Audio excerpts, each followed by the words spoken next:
की मांग थी। और इस गाड़ी पे हम लोग जब चढ़ते हैं तो हमको गर्व महसूस होता है कि उनके विचारों को नहीं समझ पाए, लेकिन गुरुजी इस गाड़ी को देखेंगे और इसके नंबर को देखेंगे तो गुरुजी अवश्य पहचान लेंगे। आखिर किसकी है ये गाड़ी?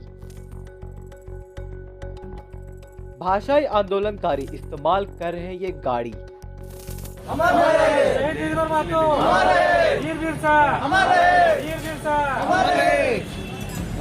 विकास जी, एक सवाल था कि कई वर्षों के बाद आज फिर राजभवन के समीप ये गाड़ी मुझे प्रतीत हो रहा है, आखिर क्या वजह है कि आज ये गाड़ी को यहाँ लाना पड़ा है? देखिए, ये गाड़ी को आप देखिएगा और इस गाड़ी का नंबर महत्वपूर्ण है। ये वही गाड़ी है BR 17 समय संपूर्ण बिहार हुआ करता था और 8132, इससे विनोद बाबू का संबंध है। विनोद बाबू झारखंड के विश्वविदामा हैं, जिन्होंने अलग राज्य की मांग की। और इस गाड़ी पे हम लोग जब चढ़ते हैं तो हमको गर्व महसूस होता है कि उनके विचारों को कि आज हम लोग उस शख्स के ये पे हैं जिनके नाम पे पूरा झारखंड आज जय जयकार करता है, जिन्होंने स्कूल, कॉलेज और झारखंड राज्य का अलग जो राज्य का आह्वान किया था उन्होंने ही किया। तो विनोद बाबू को विचारों को लेकर हम लोग रांची पहुंचे माननीय मुख्यमंत्री तक, क्योंकि माननीय मुख्यमंत्री शायद नहीं समझ पाए, लेकिन गुरुजी इस गाड़ी को देखेंगे और इसके नंबर को देखेंगे तो गुरुजी अवश्य पहचान लेंगे कि ये विनोद बाबू की गाड़ी है, जिन्होंने अलग राज्य के लिए झारखंड मुक्ति मोर्चा का स्थापना किया, जिन्होंने कितने कॉलेज, कितने स्कूल खोले और उनके विचारों को लेकर हम लोग राजधानी में पहुंचे हैं, ताकि एक हिम्मत और हौसला हम लोग को मिलता रहे कि हमारे पर उनका आशीर्वाद कहीं ना कहीं बरकरार है। और जिस प्रकार से वो अलग राज्य के लिए लड़े थे, हम लोग भी उनके विचारों पे चलकर जो अभी भाषा को लेकर विवाद है, खतियान को लेकर जो विवाद है, अभी जो झारखंडी की पहचान को लेकर झारखंड सरकार नहीं देना चाह रही है पहचान, तो वो पहचान के लिए हम लोग रांची पहुंचे हैं। इसको लेके आते हैं। आप कई दिनों से लगातार भाषण के लिए और 1932 का खतियान लागू करने के लिए लगातार प्रयास कर रही है। चूंकि आज विनोद जी इस दुनिया में है भी नहीं, तब भी आपको लगता है कि सिर्फ केवल इस गाड़ी को देखकर मतलब आपकी जो मांग है वो पूरी कर दी जाएगी? कभी उनका भी चरण इस पे पड़ा था, तो हम लोग सिर्फ उनसे प्रेरणा लेते हैं। महापुरुष का चौक चौराहा पे स्टैचू लगा देने से और एक दिन माल्यार्पण कर देने से कुछ नहीं होता, उनके विचारों पे सब कुछ होता है। उनके विचार को आप कितना मानते हैं, तो हम लोग विनोद बिहारी महतो के विचारों को मानने वाले हैं और ये कहीं ना कहीं हम लोगों को हौसला देते हैं। ये गाड़ी कहीं ना कहीं हम लोग को हौसला देता है कि नहीं, उन्होंने जो संघर्ष किया था हम भी उन्हीं के वंशज रहे हैं, उन्हीं को आदर्श मानने वाले रहे हैं। तो हम लोग को भी ये हौसला दे रही है कि झारखंड तो अलग हो गया, लेकिन झारखंडियों को झारखंड पहचान नहीं मिली। जो आज झारखंड 21 वर्ष का हो गया, लेकिन कौन झारखंडी है इसकी पहचान नहीं। जो यहाँ से 10th में मतलब मैट्रिक इंटर कर लिया वो भी झारखंडी और हम खतियान लेके बैठे हुए हैं, हम भी झारखंडी, तो ये चीज नहीं हो सकता। अभी जो भाषा को थोपा गया 21 वर्षों के बाद, क्या ऐसी आवश्यकता हो गई कि फिर भाषा को थोपा गया हम लोगों को? तो ये सब चीजों के लिए जब हम लोग लड़ाई लड़ते हैं तो प्रेरणा स्रोत किसी को मानते हैं, तो ये हमारे लिए प्रेरणादायक है। ये इनसे हम लोगों को प्रेरणा मिलती है कि वो जब उस समय इतना संघर्ष कर सकते थे, उस समय ये मोबाइल, सोशल मीडिया नहीं था, लेकिन वो कितने जगह पैदल गए, कितने जगह पे इस गाड़ी के माध्यम से गए। उनके सुपुत्र जो हमारा राजकिशोर महतो जो विधि आयोग के चेयरमैन, उनके इतना पढ़ा लिखा झारखंड में कोई सांसद नहीं रहा, वो भी इस गाड़ी पे चढ़े हैं और पूरे झारखंड का भ्रमण उन्होंने भी किया। तो उन्हीं लोगों से हम लोगों को प्रेरणा मिलता है जो झारखंड के महापुरुष हैं।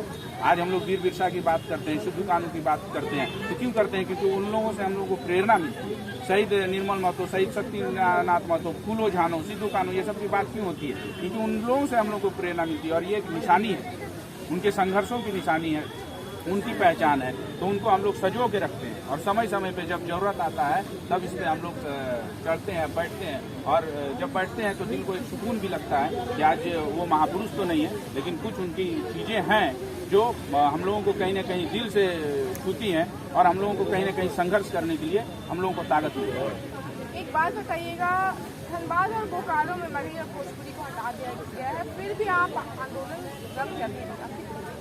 देखिए, धनबाद बोकारो में मगही भोजपुरी हट गया। हम लोगों ने 660 नंबर गजट को हटाने की बात की, इस पर विवाद। आज गोड्डा में अलग आंदोलन हुआ, वहाँ कुड़माली को मिलना चाहिए। रांची में कुछ लोग बोल रहे हैं, जब हम लोग चल के पैदल आ रहे तो गोड्डा के भाई लोग हम लोगों को फोन कर रहे थे। रांची जब हम लोग इनके तो बोला कि भैया रांची में कोठा नहीं है। अभी चतरा के कुछ दोस्त लोग मिलने के लिए आए थे, भैया चतरा में मगही को जोड़ दिया गया है। तो जिस गजट पे इतना त्रुटि, जिस गजट पे इतना विवाद हो, उस गजट को निरस्त करने में क्या जा रहा है? 21 साल बाद ये गजट की आवश्यकता क्यों पड़ी? 21 साल तक तो जरूरत नहीं था। आखिर क्या ऐसा मजबूरी हो गया सरकार को कि ये चीज लागू करना पड़ा? तो आप गजट को निरस्त कीजिए। और 1932 का जो खतियान की बात है वो झारखंड मुक्ति मोर्चा का मैनिफेस्टो नहीं। झारखंड मुक्ति मोर्चा जब चुनाव में आई थी, यही कांग्रेस की सरकार गठबंधन में थी और राजद भी गठबंधन में था, और उस समय इनका मैनिफेस्टो था कि हम जीतेंगे 1932 लाएंगे। तो आज हम लोग अपने बड़े भाई से मांगने के लिए आए हैं कि आपने कहा था कि हमको मुख्यमंत्री बनाओ, हम 1932 लागू करेंगे, तो भाई आपको 1932 अब लागू करना। देश के नागरिक होने के नाते आपको नहीं लगता कि अगर आप 1932 का खतियान लागू करते तो तमाम ऐसे जो देश के नागरिक है वो बेरोजगार हो जाएंगे, और वो कई लोग ऐसे मासूम है जिनको रोजगार भी नहीं मिल पाएगी? एक बात बताइए, बिहार से झारखंड अलग हुआ, बिहार में आधार क्या है? बिहार में 1932 खतियानी, वहाँ खतियानी पहचान, तो झारखंड में खतियान पहचान नहीं होनी। और आप बोल रहे हैं कि मासूम लोग, हमारे कितने मासूम लोग महाराष्ट्र में, उनको क्या महाराष्ट्र में स्थानीयता मिल गया? दिल्ली में कितने लोग हैं, बेंगलोर में कितने लोग हैं, तमिलनाडु में उन लोगों को मिल गया क्या? तमिलनाडु आप जाके देखिए, हमारे भाई लोग को तमिल बोलना पड़ता है या इंग्लिश बोलना पड़ता है। महाराष्ट्र जाके देखिए कितना लाठी डंडा खाना पड़ता है। तो हम लोग किसी का रोजगार नहीं छीनते, जो लोग रह रहे हैं, लेकिन जो यहाँ नौकरी करने के लिए आए हैं वो यहाँ नौकरी करने के लिए आए, यहाँ बसने के लिए आए। जिनकी सेल में नौकरी हुई है, बीसीसीएल में नौकरी हुई है, एचएससी में नौकरी हुई है, वो लोग, टाटा में नौकरी है, वो लोग नौकरी करने आए। वो लोग कहीं के तो वासी हैं, चाहे वो बिहार के हों, चाहे उत्तर प्रदेश के हों, चाहे महाराष्ट्र के हों, चाहे तमिलनाडु के, कहीं तो उनकी जमीन होगी। तो क्या वो अपनी माटी को छोड़ के यहाँ रहना चाह रहे हैं? तो फिर ऐसा नहीं हो सकता। दो आइडेंटिटी आपका नहीं चलेगा। दो आइडेंटिटी इसलिए कि आप यहाँ नौकरी करने के लिए आए थे और आप यहाँ बसना चाह रहे हैं, तो फिर आप यहाँ प्रवासी। यहाँ प्रवासी कौन है? अगर बात की जाए तो हर जगह प्रवासी होते हैं। जब हमारे लोग दिल्ली जाते हैं तो वहाँ लिखते हैं प्रवासी झारखंडी, जब हमारे लोग तमिल जाते हैं तो प्रवासी मतलब झारखंडी लिखते हैं, महाराष्ट्र में प्रवासी झारखंडी लिखते हैं। यहाँ प्रवासी कौन लिखता है? यहाँ क्या झारखंड में सब वासी हैं? झारखंड में कोई प्रवासी नहीं। तो झारखंड में भी प्रवासी की पहचान होनी चाहिए। हम लोग तो बोल रहे हैं कि आप स्थानीय नीति लागू कीजिए, हर जगह है कि 10%, लेकिन सब के सब झारखंड के हो सकते हैं क्या? और जो लोग संपूर्ण बिहार के समय से रह रहे हैं तो वो लोग भी बिहार के होंगे। आप बिहार से जब झारखंड हमारा अलग हुआ तो बिहार के होंगे। अगर यहाँ पे रह रहे हैं तो यहाँ पे उनकी खतियान होनी चाहिए, यहाँ पे तो उनकी जमीन होनी चाहिए। मांगे हैं कि 1932 की जो खतियान है वो लागू कर दी जाए और पूरे झारखंड से भोजपुरी और मगही जैसी भाषा को हटा दें। पूरी झारखंड, हम गजट संख्या को सबसे पहले निरस्त करना चाहते हैं। और आप ग्राम सभा से ले लीजिए जिसपे विवाद नहीं हो।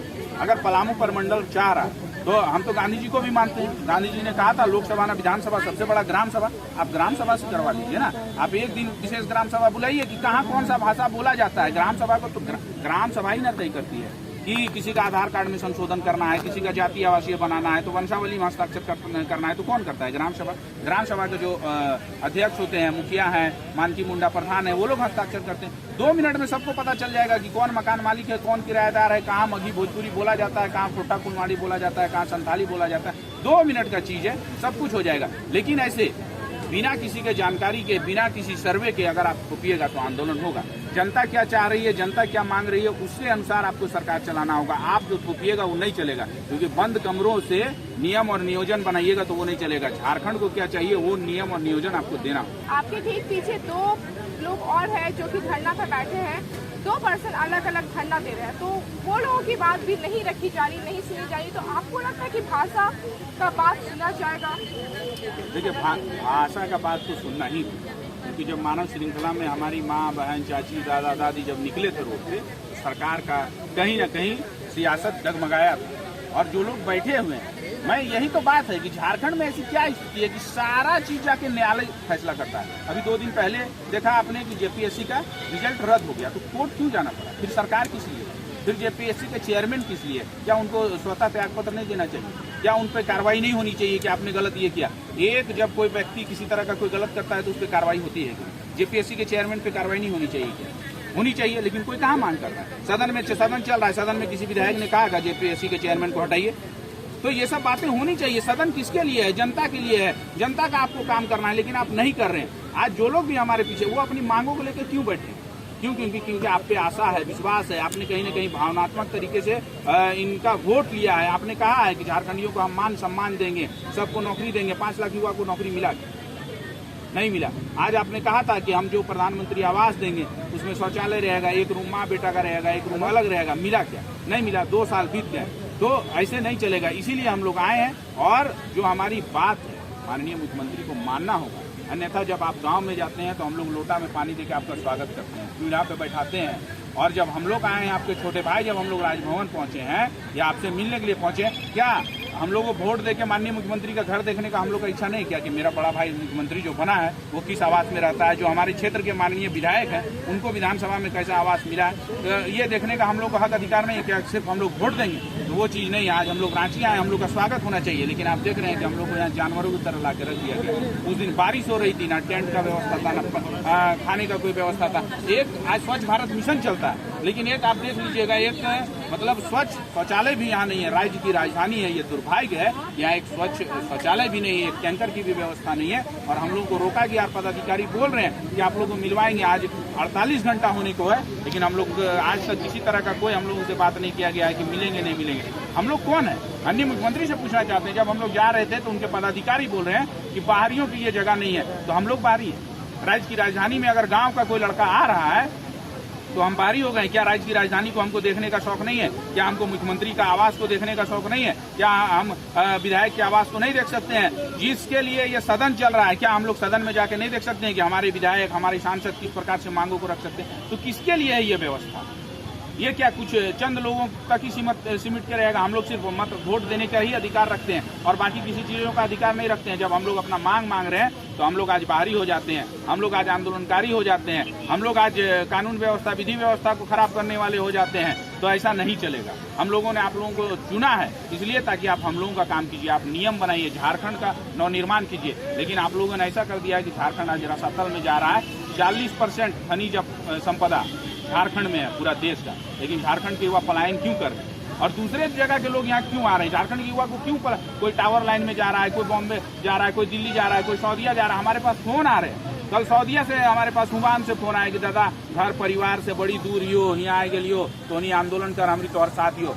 कौन ऐसा व्यक्ति है जो घर परिवार, अपनी माता पिता, बाल बच्चा, बीवी को छोड़ के वो लोग खट रहे हैं, कमाने के लिए गए हैं तमिलनाडु? क्यों गए? ये ऐसी स्थिति क्यों आ गई? आज माननीय मुख्यमंत्री को सोचना होगा कि जो 12 लाख प्रवासी कोविड काल में आए थे उनको यहाँ व्यवस्था नहीं हो सकता था क्या? रोजगार यहाँ इतना उद्योग धंधा कल कारखाना है तो यहाँ क्यों नहीं व्यवस्था हो सकता? 12 लाख मजदूर प्रवासी कैसे हो गए? और मुख्यमंत्री जी का वो स्लोगन भी आपको याद होगा कि 12 लाख प्रवासी मजदूरों को हमने लाया। तो झारखंड में प्रवासी कौन है उसको डिसाइड करना होगा, और जब तक ये डिसाइड नहीं होगा तब तक हम लोग यहाँ बैठेंगे, उनसे मिलेंगे, बात करेंगे। एक तरफ झारखंड की राजधानी रांची को स्मार्ट सिटी के नाम से जाना जाता है, वहीं आप दूसरी तरफ देखेंगे तो ऐसे तमाम लोग हैं जो कि झारखंड की राजधानी पे आए दिन ऐसी बातें उठाते हैं, और खास करके मुख्यमंत्री के ऊपर ऐसे तमाम प्रकार के वादे किए गए थे, लेकिन उसमें सभी तक वो कुछ भी कर नहीं पाए। एक तरफ स्वच्छता अभियान चलाते मुख्यमंत्री और दूसरी तरफ देखेंगे तो स्वच्छ के नाम पे नाली की रफ्तार बढ़ती है। तो आगे देखना होगा कि जिस तरीके से भाषा आंदोलन को लेके तमाम प्रकार के यहाँ पे लोग आए हुए धरना दे रहे हैं, आगे भी ऐसे धरना चलते रहेगा। सच में 1932 का जो खतियान है वो आगे लागू होगा। तब तक के लिए बने रहिए मातृभूमि रांची।